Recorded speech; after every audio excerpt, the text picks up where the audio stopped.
Okay, I just went to the Continental Breakfast or whatever here at the hotel we're at, and I met another guy from Penn Teller Fool Us. Like, randomly, I'm just walking in, there's these two dudes talking about Fool Us, and I was like, okay, I better say that I was on, but then I hear one guy's like, oh yeah, it was harder for me than it was for you. And it turns out it's like this guy named Matt DeCero who's been on Fool Us. I've seen his bit, and I didn't even know, and randomly just like, we're sitting here in some little ass place in Windsor, and he's going to Detroit to do some show, and we're off to Kitchener, so super random. Like, of all places to run into a guy who's been on the same show as you is like super weird, but he was a nice guy. So I mean, if Cole was there, or we had a camera there, we would have shot it, but you know, we didn't. So yeah, I'm just telling you about it. It was really neat. So yeah.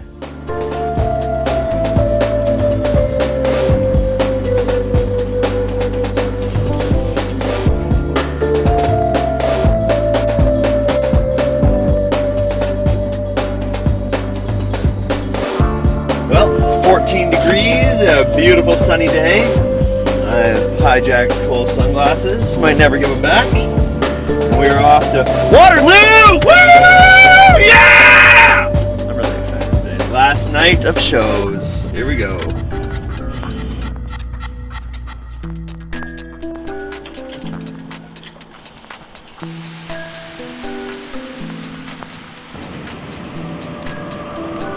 I'm just kidding, man. I can improv. That's what they don't tell me in advance. Then I try and write something in my head, and then that's when it sucks. Full scripted or full improv. That's all I want. What do you think about this fog?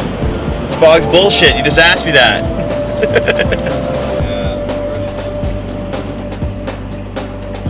People are always trying to correct me because like I talk fast and I tend to mumble a little bit and stuff, and I kind of slur some words together. That's the way I am.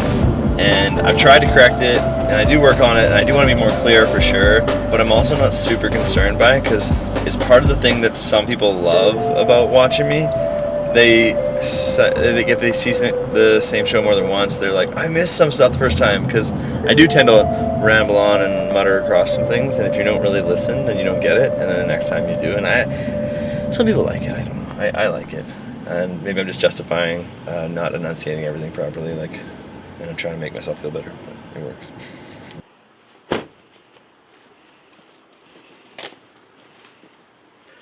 So the school booked this one, so I don't even know what to expect, but we're in Waterloo, and the Wi-Fi password is Waterloo, so I don't know if that's a good sign or not.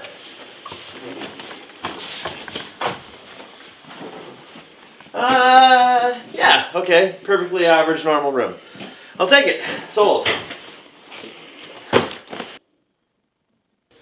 Just trying to figure out what time our sound check is, and I'm glad I texted this guy because it looks like it's not at the actual school, it's at the Maxwell's Concert and Event Center, which is 60 meters from where we're sitting. It's right there. It's not even at the school. That's hilarious. I would have gone to the school like a dummy. Oh yeah, this is crazy here. Wilfrid Laurier is right next to us as well, and then across the street is Waterloo. Like, they're so close together. Oh man, I gotta come back here and do both those schools. Like, on the map, it's like you could walk. It's across the street, literally, two huge universities.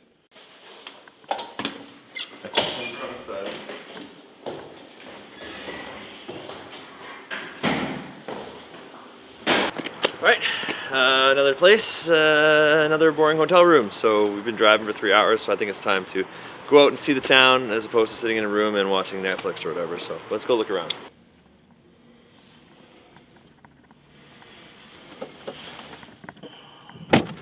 It's made in Guelph. That's local. Special Pale Ale, it's called. I'm stoked. I drink the local stuff wherever I go. That is like always my number one thing.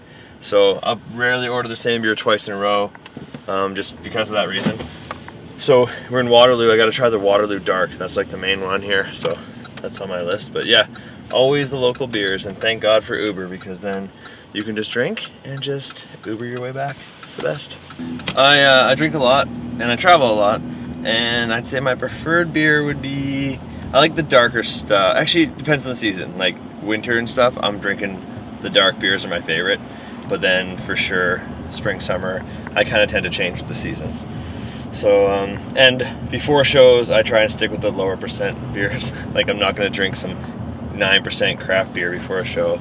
I'd rather have 2 4.5%. I know that math probably doesn't work out, but that's how I do it.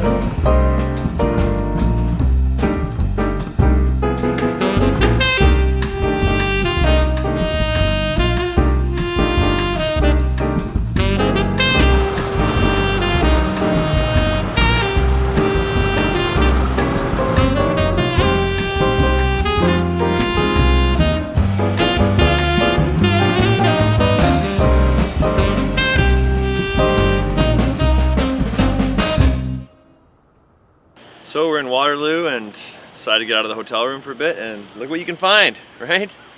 Oh man, it's crazy. I spent a lot of time not leaving hotel rooms before just because I'd be like worried about the show or whatever, but the show will figure itself out and there's so many hours, so it's better to come out here and just get some fresh air. And yeah, I like it. I don't remember what year it was now when I opened for Louis Anderson. It might have been 2013 or 14. I don't remember actually. I'd have to look it up. Yeah, I opened for Louis Anderson, but I just cold called him. Like, I cold call everybody, that's how I get my stuff. And yeah, at the time, it was like one of the coolest things that ever happened to me, because he's so chill, and the fact that he's like, yeah, sure, come down. If you're in town, go for it. Like, he's just a really cool, chill dude. And, I mean, people of our generation don't really know who he is, remember. They need some prompting. If you're a little older than us, you know, or my parents' age, like, he's so iconic to them, and so I brought my mom with me, and he was so nice about that. I opened, and then I go back, I'm like, hey Louis, can you hang out after? He's like, oh, for sure, we're gonna talk, whatever. And I'm like, my mom's the honest and bring her back. He's like, oh, bring her back. And it was cool. Like, to this day, I think my mom's profile picture is still like her and Louis Anderson, so it was pretty sweet. But now, I don't know, like, now I'd like to do it again, because there I was kind of like I hadn't really done anything exciting before. You know, I was really starting out. I don't know, yeah, I think it must have been 2012 then, because I hadn't really been on TV or anything, or met anyone interesting at the time. So yeah, now I don't even, yeah, I would love to meet him again on different terms. I think I'd definitely do a better show, and I would just probably have more to say. I'd probably ask him a million of the nonsense questions you normally get, but now I'd like to talk to him about the real work on doing shows in Vegas and how what he's been doing, like, 'cause he tours as well, right? And his stand-up is so good, and yet he's been able to do TV and movies his whole career. So now I have more pointed questions that are like really into what I'm into, but at the time I was probably just like, hey, thanks for having me, you're Louis Anderson, here's your photo. Like, so I think it'll be better now, and yeah, that's good. The magic and comedy community is super tight-knit, as you'd imagine. It's kind of niche, but there isn't, it's a real, like, I don't know, it's a real community. Like, people are interested in helping each other. Obviously, everyone's trying to get to the top and trying to see their own goals and dreams fulfilled, but everyone's really in it together. Like, everyone understands, you know, if you're at a show and everyone's bombing and you're like, oh, this crowd is tough, like, it's kind of everyone's in it together, so it's pretty good. Magic is a little bit less so. Magic has more shared ideas, but it also, because of that, there's also more conflict that comes with that, and I find, I wouldn't say more jealousy, that's kind of across the board, but mostly guys are cool. Like, anyone that's likable and nice and not petty seems to do well, and that's the important thing. So that's what I was trying to do, just be super likable and nice to everyone, and really open and easy to work with. And all of those people are actually helpful and really wanting to help each other and get ahead together. And those are the ones that seem to go to the top. I mean, crazy talented assholes are going to be everywhere, and that's fine.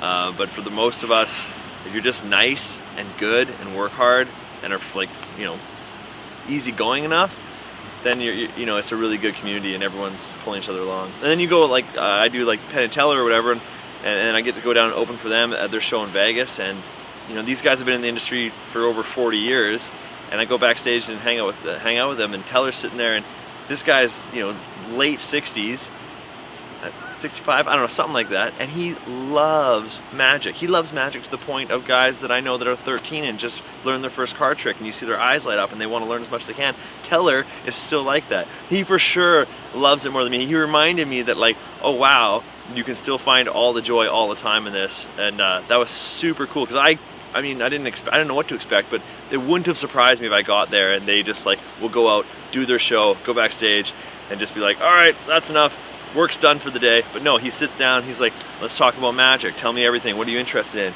in? And Penn's the same way. You know, my buddy Chris and Penn, they argue about magic tricks. They argue about magic tricks back and forth on the phone all the time. And the fact that they have that level of engagement with the newest generation of magicians is, like, I don't know, amazing, like, to say the least. Like, I love it, so that's really cool. Those are top shelf guys for sure. I would say that when you first start learning magic, you are a crazy sponge and will devour everything in practice like 6 or 8 hours a day, and you just love learning. The idea, as soon as you catch as soon as you get a hang of a trick or a move or something, it is like cocaine, and you are just into it, and it's really cool. And I encourage people, I think that's amazing. As you develop and get further along, you start working more, hopefully, and you have less time to devote to practicing and doing that kind of thing. I mean, you still got to make the time, but the learning curve is also really steep. It used to take me months to learn this simple trick, and now I can just read about an idea or think of an idea or hear about an idea, and I can apply it that night with like very little practice, because a lot of performing is just like, remember like the performing part of performing, not the actual, you know what I mean? So like, I might try something skill-wise, not quite have it down, but like go try it out in front of people, just like I know I can get away with it, and then I'll fine-tune it after if it's worth it. Because when you're working all the time, you don't want to put the hours and hours and hours and hours and hours into something and then go try it and find out it doesn't really work for the audience. So now I'll try a half-ass sort of thing on an audience first, if it kind of works, and if it kind of works, then go back and really work at it. And that's kind of the opposite that you'd have from amateur to professional. So I just, like, well, no, I get really fired up when I start talking about it, because I see so much room for magic and comedy for people just to do it differently. And it's crazy to me that people keep repeating other people's formula and wonder why it doesn't get popular. Like with magic especially, everyone's out there doing street magic, and that's just the David Blaine thing. Right? Like, I put my whole special online, like just literally film myself doing a live show and put that online, and it gets tons of views. And I think it's just because I'm the only one doing that. Like, find whatever thing you want to do and do it, but don't just go out there and be like, I'm going to do street magic, because that's already a thing. You're just going to repeat someone else's thing. And you see it with comedy as well. People go like, ooh, I really want to do this in the style of so-and-so. That's why everyone has like the exact same walk-ups in the beginning of their specials, and the exact same cut twos, and they even have it all timed out with all the cameras, so it's like they're gonna do the same wides, same close-ups. You could probably map it out to an exact beat if you wanted to. I get really fired up, but I'm just saying, like, when people are like, oh, I can't get anything to take off or whatever, I mean, I understand that frustration, but at the same time, if you can't get people's attention, it's just because you're probably just doing the same thing that's already been done. And the only way to have that go well is to do it better, but it's pretty hard to do a better version of David Blaine, because David Blaine's going to do the best version of David Blaine, for an example. So I'm just trying to branch out and do whatever I think is interesting, and I hope people find it interesting too.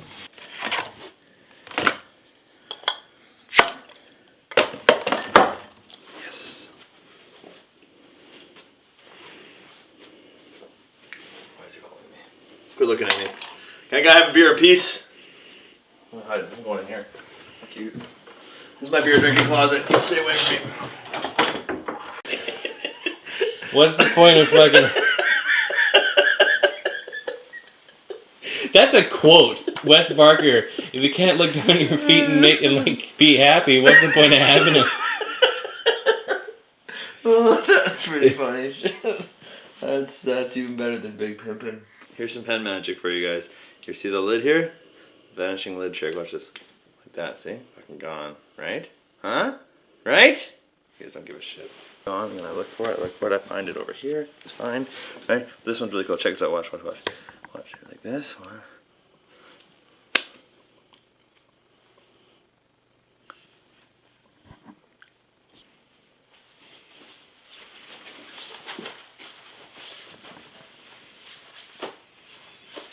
Hey, cool, you think it looked pretty Big Pimpin' in this one, or what?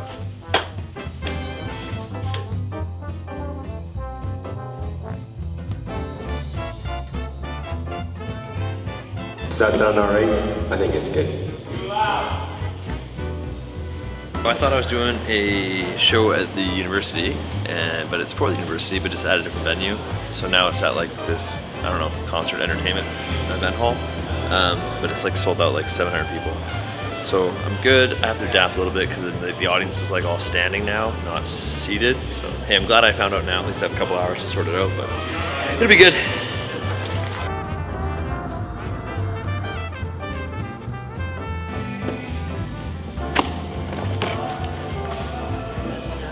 Get the fuck out of here. There's secrets, man. I always prepare more than whatever time I'm doing. I always have more ready to go, and then when I see how the audience reacts, I kind of like throw in a different trick or tell a story here or there. So I have a rough idea, and then I just pick from that idea, but the order can change pretty drastically. I normally know how I'm going to start and how I'm going to finish. That's pretty much a guarantee. But let's play a little game called Find the Dick.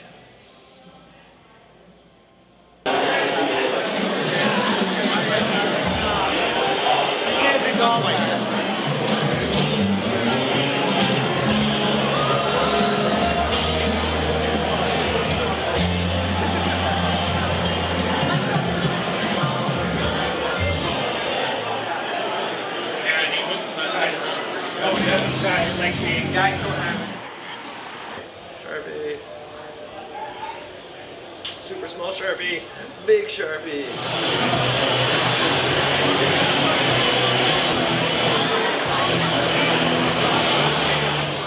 Oh my God, you guys ever hear of a show called America's Got Talent? Yes, you fucking hell. You guys know Penn and Teller, them motherfuckers? They catch bullets in their teeth, do so-called bullshit and stuff. How happy would you be if I told you that I got a performer that was able to fool Penn and Teller and make them look dumb on their own show? That's right, that's what I thought. Now listen, I know what you're on. You gotta hear me out. We're gonna start, I hear you talking. Now, stop this talking, ladies and gentlemen. This is not your television. I can see you motherfuckers. You will not be able to pause and rewind this shit, okay? I know you pay money to be here, but now you have to pay the dearest price, which is your motherfucking attention. Yes. That's it. Now I'm going to tell you right now, whenever I say this man's name, you are going to lose your goddamn shit. Because if you don't, he may fuck your mind up in such a way, you never shit right again, okay? Make some fucking noise for Wes Barker!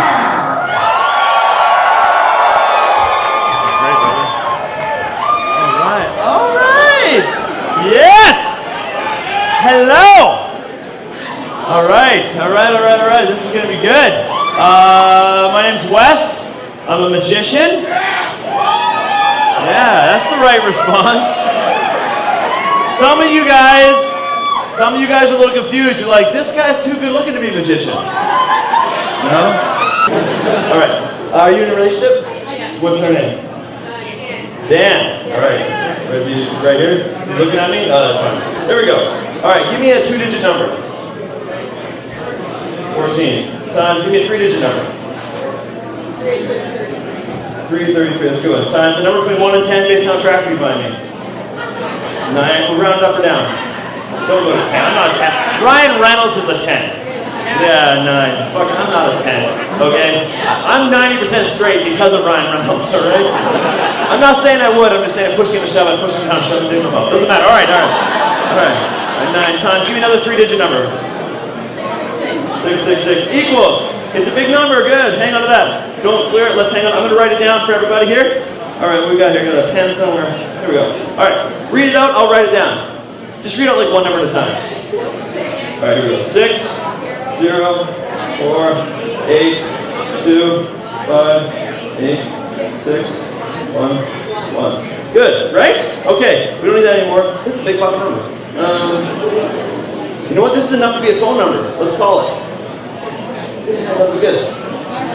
No, just probably dial 1 in front, so we're long distance here. So dial 1, 6, 4, 8, 2, 5, 8, 6, 1, 1. Yeah, call it. Let's see what happens.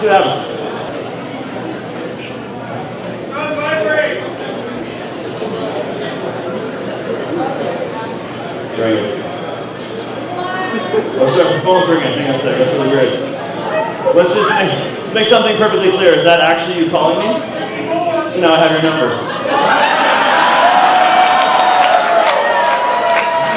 Gotcha. Thank you very much. You're lovely. Thank you guys. Thanks very much. Enjoy your night. Have a good one. Ladies and gentlemen. Thank you. Wes Barker. Brother. God damn it. Give it up for him one more time.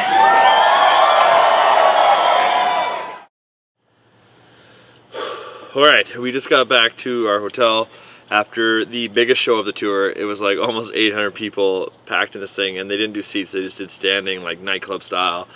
It was crazy. Will Noy opened up with just a really great, like he's a comedian, and just really great sort of hosting opening set. Like the intro for me was awesome, I loved it. But they were crazy crowd, they were right amount of loud, just standing there leaning against the barricade and just hanging on every word. This is my favorite thing. Like this is why, like it was so good. I can't, no better way to end the tour. Like this was awesome. So I'm going to bed now, early flight tomorrow.